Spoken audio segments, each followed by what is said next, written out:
I've been writing about the coming of Gog and Magog for years, and you can find a condensed version of all of what I've written and found on ezekielsfire.com. And the articles, I have two articles, and they point to the inevitability of Gog and Magog. I really, really, really hope that you'll be ready for this. Please read Ezekiel's Fire to make sure that you are. And yes, it's free for now.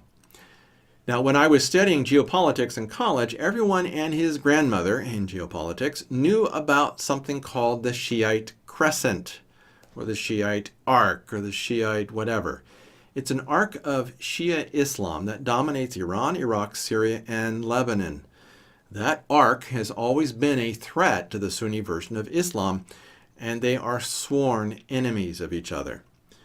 And when I saw this article from Zero Hedge, I got more than just a little mad. It's titled, "Kept Secret for 17 Years, Intel Memo Warned Bush's Iraq Invasion to Create Perfect Storm." So the morons in the George Bush Jr. administration knew that they probably would be handing Iraq over to Iran as a result of their invasion in 2003. But they still felt like they could take over Iraq without that happening. Those utter morons. Those drooling idiots. I'm amazed at how stupid these people were and still are. Still are. Some might think that they desired this result, where Iran takes over Iraq and has a free route through Syria and Lebanon.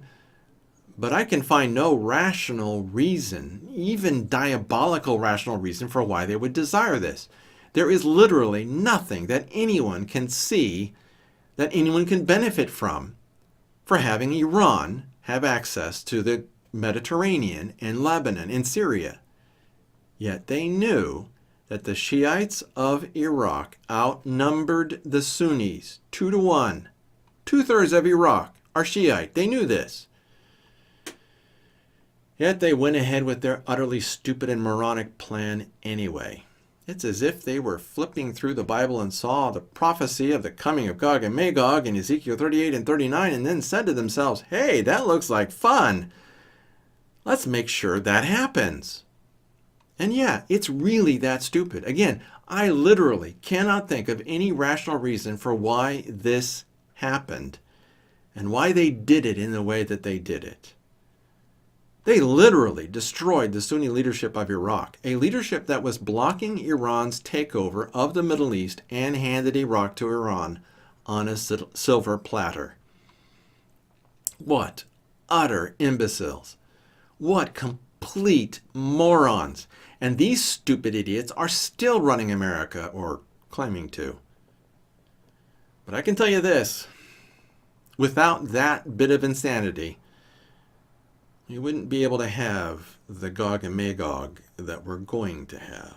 So, think about that.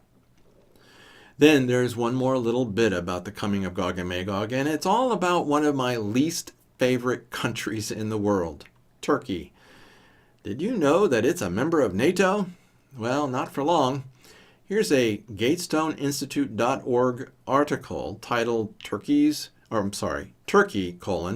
Putin's ally in NATO? Think of this article as helping to map Turkey's dance into the arms of Gog and Magog. Turkey could have purchased a NATO anti-aircraft system, but there's a problem with such systems. They are designed to be unable to shoot down NATO aircraft, and apparently Turkey doesn't like that flaw. So Turkey is buying the Russian S-400 anti-aircraft system that can shoot down NATO aircraft. So is Turkey planning on targeting some NATO aircraft? Or is this missile system pointed at Israel? I'm thinking that it's pointed at Israel. The S-400 might even be able to detect and shoot down the F-35. If so, this system will destroy the Israeli Air Force and leave Israel virtually defenseless. And that would explain why Gog and Magog is so initially successful in their invasion of Israel.